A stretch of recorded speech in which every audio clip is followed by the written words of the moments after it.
Jagging read a supposed list of dead rappers that got affected by Diddy's parties, which, let's face it, Diddy's a disgusting individual anyway, man. He's seriously disgusting guy. So let's watch it, shall we?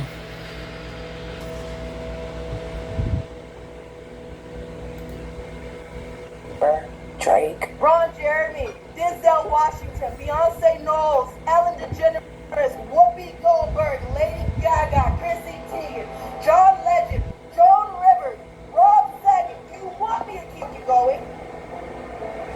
Ask me. And they wonder why my smile is so deep. Everybody wonder why my eyes sparkle. Everybody always asks me, why are you smiling when you dance? Because you don't understand the lip through. It's worth it to smile. And I'm still smiling. And I'm going to continue to smile. And most majority of y'all who continue to ask me ain't going to tell me that I'm pointing fingers to kids my natural black. But, and when it comes out, don't come running back.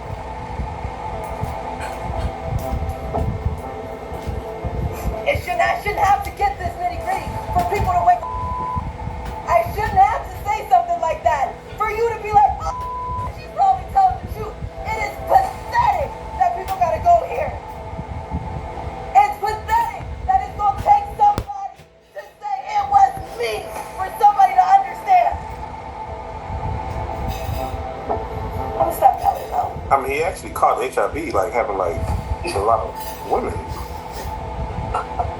Oh yeah, let's just go down the rabbit hole of all of his sins. I'm just saying. You want to know what's wild about that though? He faced that head up. He did. And he didn't stop. And he didn't stop doing what he's done. An advocate. Now he did do that. And period. Listen to me. He faced that head up. How many dudes is running around undetectable? G? Come on. In the game. Because I could tell you 20 right now that I could rattle off names, and wouldn't nobody be able to send me. If you thought hip-hop's darkest secrets would never surface, prepare to be proven dead wrong. Tonight, Jaguar Wright drags the industry's biggest names out of the shadows, exposing Diddy's freak-off parties as viral breeding grounds, where silence isn't just bought, it's enforced. We're talking chart toppers, who didn't just gamble their careers, but their lives. When rumors about A-listers catching HIV from the same man get confirmed by a fearless insider, denial isn't protection, it's a curse. This is more than a list, it's a blacklist. If you ever believed all your icons were clean, buckle up. Their secrets are finally coming out. We've all heard the whispers that every after party hides dirt, but never receipts. Tonight, Jaguar Wright steps center stage, ready to rip up the industry's iron curtain of silence. She doesn't just tease the truth, she exposes it. See, Jaguar doesn't just know about Diddy's infamous freak-off party. Her words land like an indictment. I mean, he actually caught HIV like having like a lot of women. Oh yeah, let's just go down the rabbit hole of all of his sins. I'm just saying. You want to know what's wild about that though? He faced that head up. He did. And he didn't stop. And he didn't stop doing what he's done. An advocate. Now he did that. And period. Listen to me. He faced that head up. How many dudes is running around undetectable? G? Come on. In the game. Man. Because I could tell you 20 right now that I could rattle off names, and wouldn't nobody be able to send me. Feel that chill? It's not just the star power, it's the sick realization that the playlist in your phone might double. As a redacted CDC report, how many of your idols made that list? And what's the real reason they'll do anything, absolutely anything, to make sure the spotlight never swings this way? You've watched the headlines for years, but tonight, the names are getting real, and no PR agent or hush money will save them. If you're already questioning everything you thought you knew about your favorite stars, buckle up, because what Jaguar drops next doesn't just change careers, it changes lives and the legacy of the whole celebrity circle. It's one thing to be a victim of Hollywood's most twisted secrets. It's something else entirely to become the recruiter, handpicking the next big name to be thrown into the grinding machine. But that's exactly what Jaguar Wright alleges happened with two of the biggest names in pop culture. She says Usher instead of burning the bridge behind him. Walked Justin. straight into the lion's den to save himself. This isn't a story about rivalry or mentorship. This is about self-preservation at its darkest, passing down not just industry knowledge or stardom, but all the baggage, trauma, and risk that came with being a Diddy protege. I don't recall. No, because I think if a victim comes out against Usher, it'll show how egregious this because if he can be a predator, then anybody can be a predator. Can't smile on your face the whole time. You feel what I'm saying? Like, people look at Usher, they don't see that. They're not seeing the victim. They're not seeing that boy that got rushed to the hospital. They're not seeing what the intentions was in his heart when he took Justin Bieber there. Oh. Let's be honest. He took Justin Bieber there. Diddy had been trying to get to Bieber for a minute. And his management was backing him off. But it wasn't until Usher took over management and had guardianship and gave temporary guardianship to the diddler for 48 hours. Think about that. He had already been to the hospital. That situation Eugene was talking about. And you still took Bieber there. But you got custody of him first. Diddy had already tried. They wouldn't let him. Actually, someone made reference to the fact that Diddy trying to get at Bieber the way he was trying to get at Bieber was looking a little predatory. And then Usher came in and discovered it and managed him and got custody of him and promised to look after him. And then he sent him to the diddler. Does that sound like a good guy? It's horrible. Does that sound like a good guy? Now that we know what Diddy's really like, what kind of tool do you gotta be to take another boy, another talented boy, and put him in your place so it ain't gotta be you no more? Because that's what do. They get victims, and then once they get to a certain age and they get too old for them to enjoy them, they send them out to go get other young kids. It's no wonder Justin is having problems in his marriage. With an embarrassing disease like that, anyone would have the same fate. And if you're thinking only new stars get caught in this twisted handoff, think again, because sometimes hip-hop royalty, the pioneers themselves, end up as the biggest casualties. When the industry's done with you, isolation isn't a glitch, it's the final brutal step in the cover-up. Hollywood loves a comeback, but it loves a scapegoat even more. Craig Mack was once hailed as the guy who put Bad Boy on the map. But what happened when he became inconvenient? According to Jaguar, Diddy didn't just turn his back. He left Craig broken, desperate, and sick, and the industry never looked back. Craig Mack didn't just lose his place at the table. He lost his hope and his health, dying abandoned in a cult, allegedly after catching AIDS at the very parties that were supposed to make him a star. You know, the next thing is, man, Craig Mack was the one that jumped Bad Boy off. And, you know, and it got so bad that Craig Mack, who died from AIDS, that man, he got brainwashed so bad from Diddy and got done so wrong. The man went to South Carolina and joined a cult with his family until he died of AIDS a few years ago. The man refused service for AIDS. And the cold part about it, man, if y'all go check the video, right? At one point, he was going to try to delete Diddy. You know, some say that Diddy might have had something to do with hooking him up with the girl that gave him the alphabet. And Craig Mack refused any funeral arrangements from Bad Boy, you know, in the wake of his death. It's bad when somebody go and join a cult. The same thing happened to Loon. The same thing happened to Mace. Everybody's seeking religion, man, when they messing with Bad Boy and Diddy. And Craig Mack's story is just the first. Because the more you dig, the more you find there's an entire underground network. Stars, insiders, and blue checkmark influencers who weren't just witnesses to this spiral, but active participants keeping the whole system turning. But here's where the truth gets even uglier. For every legend left abandoned, there's a lineup of insiders eager to fill the void. Not out of ignorance, but out of cold calculation and self-interest. The sickness of this system isn't just what's hidden, It's the people who keep the cycle alive, all while pretending to be heroes online. In a world ruled by blue check marks, clout isn't just currency, it's cover. Ally Carter knows firsthand. She's not speaking in abstract. She's naming names, describing the very faces you see trending on social media, stacking hashtags by day, and stacking bodies at freak-offs by night. Ron Jeremy, Denzel Washington, Beyonce Knowles, Ellen DeGeneres, Whoopi Goldberg, Lady Gaga, Chrissy Teigen, John Legend, Joan Rivers, Rob Saget. Do you want me to keep going? All the celebrities get the way. Chrissy Teigen knows about that. Everybody knows about her.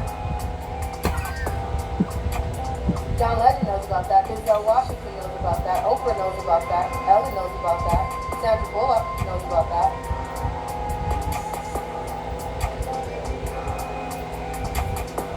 Unfortunately, after a second, Melissa McCarthy knows about that. Jimmy Kimmel knows about that.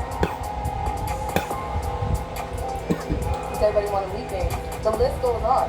You know, it'll tell you who doesn't know because they were the ones, so adamant. They were the ones filling the social media all April, March, February, and January over chat. Who was that again? Oh wait, that was no one. Because, hashtag Me Too went viral.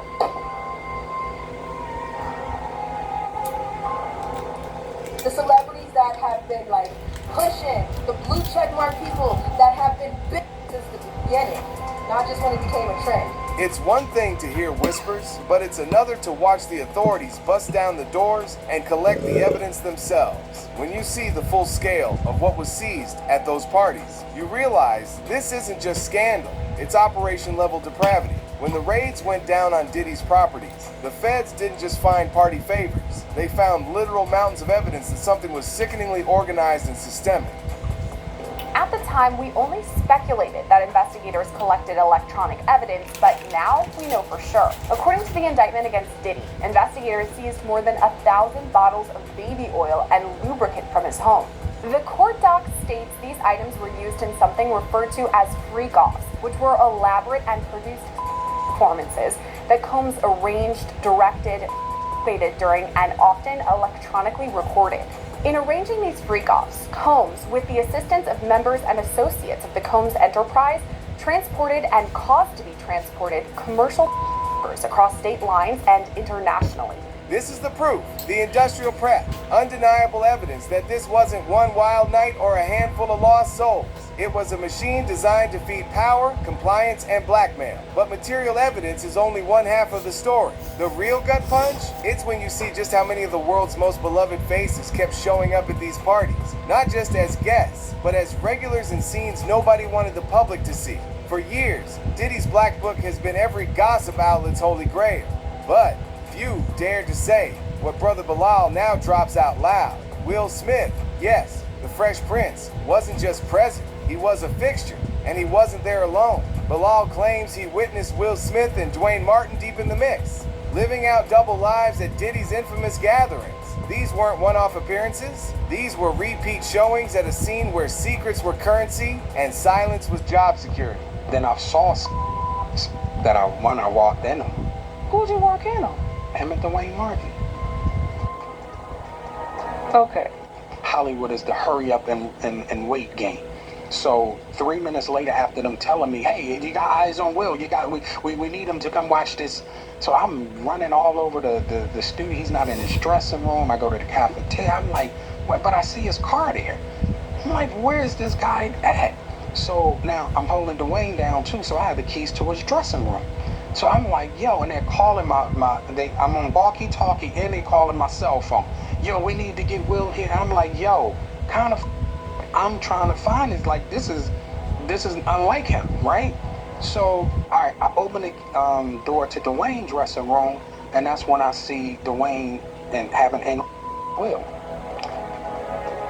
Let me process that for a second. There was a couch, and Will was bent over on the couch, and Dwayne was standing up, killing him.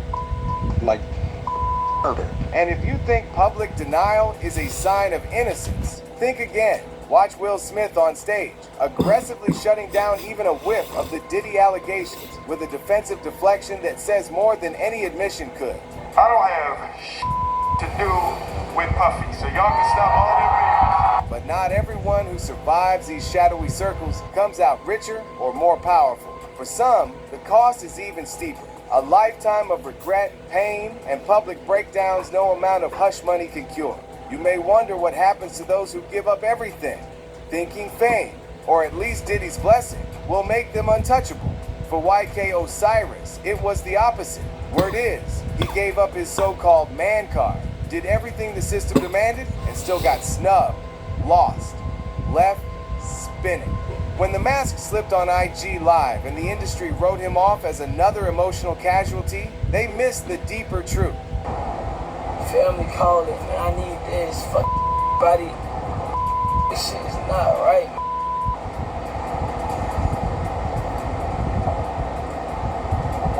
So what the for? Like, why the is Earth for? Like, why, like, Osiris, why you haven't even, like, why you haven't even, like, this crash, like, just do something that like, at this point, like, why on this earth still? Like, why you still, like, why the hell you on this earth? Why? When nobody, it's like, you don't have nobody, like, all you on this earth for? I can't even see my kids. Like, what?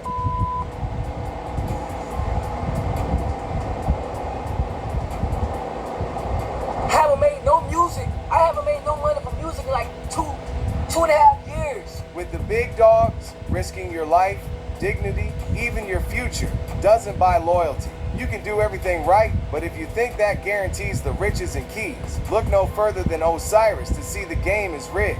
Every time the mask slips and someone dares to call the game what it is, the system doesn't just ignore them. It labels them crazy, unstable, a joke. That's not a coincidence. It's the industry's last line of defense. Osiris said it first and loudest. This industry is the devil's playground. He tried to blow the whistle to warn us all that what happens behind closed doors isn't just exploitation, it's organized evil. But what did the gatekeepers do? They laughed, rolled their eyes, called him a crash out, a lunatic. Still listen to what he actually said. It is, man. This industry is not what you think it is. Don't let these people fool you, man. Before this, in this social media, I'm gonna give y'all a little background on me, man. Like, my life is not perfect, man. Don't think because I'm on Instagram showing this, showing that, I don't got a perfect life either. And I want you to understand that just because all these rappers show all this money and show all this fame, don't think their life is good. It's not. These people are always faking and let you know that this is not what y'all want. Do something that's low-key, do something that can help you out other than being a target or a flashy. Because God can take this away from you real quick, and it's not a blessing from God. And I tell people that 24/7, this is the devil's game. It is not. This is not no God's game. This right here is for you to look up to me. This right here for you to look up to me. This right here is for you to look up to me. If I don't wear this, you don't look up to me. If rappers don't do what they do, you won't look up to them. When everything else fails, the industry plays its last card, controlled by blackmail. Orlando Brown, just like Jag, isn't just talking anymore. He's naming names and promising that the dirtiest receipts, the ones that could end careers and tear down entire empires, are about to surface. Meek Mill came out saying that he'll pay somebody $100 grand to investigate that he has nothing to do with anything with Diddy. Man, look, I can't. You can't take back with your butt team.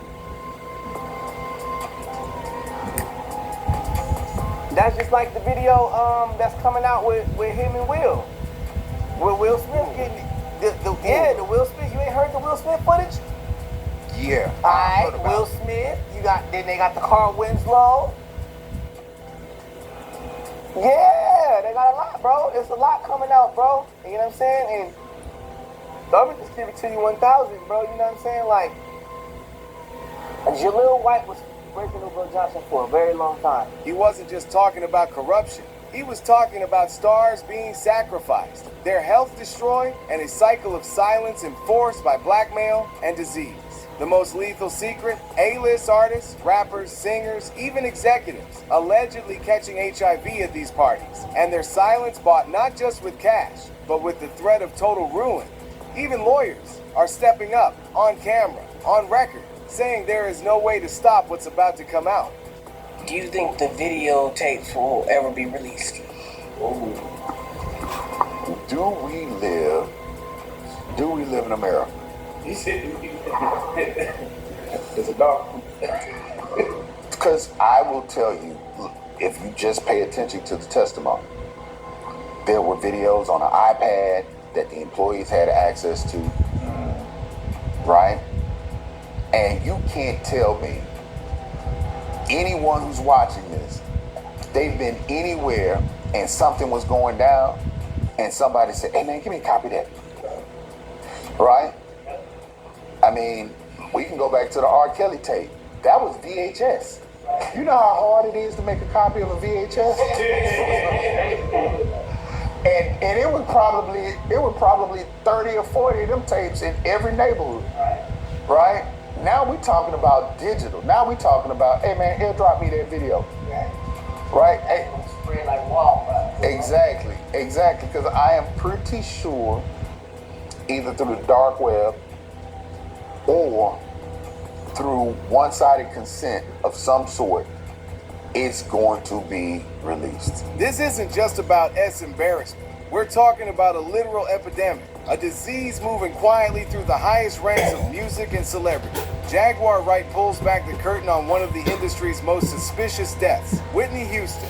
Just look at what went down around her last days. Ray J, suddenly enmeshed in Diddy's world and Clive Davis's inner circle, was the last person to see Whitney alive. There were fresh bruises, too many secrets, and after her death, total silence. Ray J never mentioning the damning details, never publicly addressing the speculation that Whitney was hiding something serious. According to Jaguar, the truth was even darker. A note left behind with an alleged HIV diagnosis, read not by her family or a doctor, but by Ray J's own sister. That's how Clive did it, and then the next thing you know, she's Jay, and then it's Grammy time, and her and Clive had a fight 2 days before, and from what I was told, Bobby Christina was present for some of that fight, and then the next thing you know, she's dead. Ray J was the last person to see her alive. He let the drug dealer in, but she was sober, right? But he let the drug dealer in that gave her the shot. Leola Brown, Bobby Brown's sister, has said on several occasions that she was beaten. They saw her body. She didn't just die in a tub, like she was beat up. And Brandy was the one that found her. But you know, they pledge allegiance to Clive too. Jaguar suggests Ray J witnessed the worst and stayed quiet, ignoring all the testimonies about Whitney's bruises and where he was when everything went down. That note about HIV, it wasn't just swept under the rug. It was protected by people powerful enough to erase bodies, rumors, and even test results. He gave that note to Brandy. Brandy read the note, got scared, and went back and told her brother Ray J. I believe Ray J went back and told Diddy what was in that note, and I believe Diddy went and told Clive Davis. I believe Diddy told Ray J to go in that room and get her nice and comfortable, and when she's relaxed, give me a call. If the truth about Whitney Houston's final days was too dangerous to speak, imagine how many other stories are one blackmail threat away from rocking the industry to its foundations. Now let's talk about what everyone in the industry saw, but pretended wasn't happening. Sometimes the clues are hiding in plain sight, and no matter how much PR or money you throw at it, the streets always know. Gene Deal put it plainly. Everybody kind of knew back in the day that Meek Mills and Puff was a little too friendly. Anytime two rappers or two people in the industry come dressed up alike, Everyone noticed Meek Mill switching up and getting extra close, extra cozy, and pretty soon, the rumors started swirling. People weren't just talking about what they saw on Instagram. They were whispering about what they knew was really going down behind the scenes. And the truth came out at Diddy's infamous birthday bash. Nobody in the room was confused by the vibe. They all saw it. They all understood it. And as soon as the details leaked, even the most loyal industry heads couldn't keep a straight face. Ever since the legal heat landed on Diddy, Meek's gone ghost. And the rumor mill? It's convinced he's laying low not just from the feds, but because the party he attended left him with a hell of a lot more than just embarrassment. Meek Mill's got to deal with what he got to deal with based on the relationship him and Puff had. Dressing alike, being cozy, Puff calling him daddy, saying little innuendos to him. People are looking at that and saying Meek Mill is wrong for saying no Diddy. But you can't tell a man how to spend his money and how to make love to his wife or his Diddy. Diddy had rented a mansion out for Meek Mill's birthday party, and he had rented it for like $25,000. I remember we rented one of Cher's mansion out, you know what I'm saying? And that's the day he had fired his cook, but that's a whole nother story. You know what I'm saying? It was me, Wolf, Mace, Ox. Was Ox staying there? No, it was just me, Wolf, Mace, Puff, and there was one other person staying in the mansion. But anyway, long story short is that they came recently. This happened a long time ago, but they recently just made a statement that they found loads of cocaine. I wonder what they did with the cocaine, because they didn't turn it over to the police. They said they found loads of cocaine, razor blades. They said that the sheets were bloody, nasty. They found a whole lot of used condoms. And it was a Diddy party, giving it Meek Mill's honor for his birthday. I was like, yo, wow. They said it was disgusting the way that they left the place. But you know what? This system isn't just rappers and moguls, it's comedians too. Orlando Brown threw another log on the fire, pointing straight at Kevin Hart's wild rise and saying what Cat Williams has been hinting at for years. Nobody gets to the top without getting their hands, or a hell of a lot more, dirty. Told Tory Hart exactly what Kevin Hart did in order to be where he's at. Now, I don't know if it was Kevin that pissed him off. I don't know who it was that pissed him off. But I do understand that the comedy world is nothing to play with.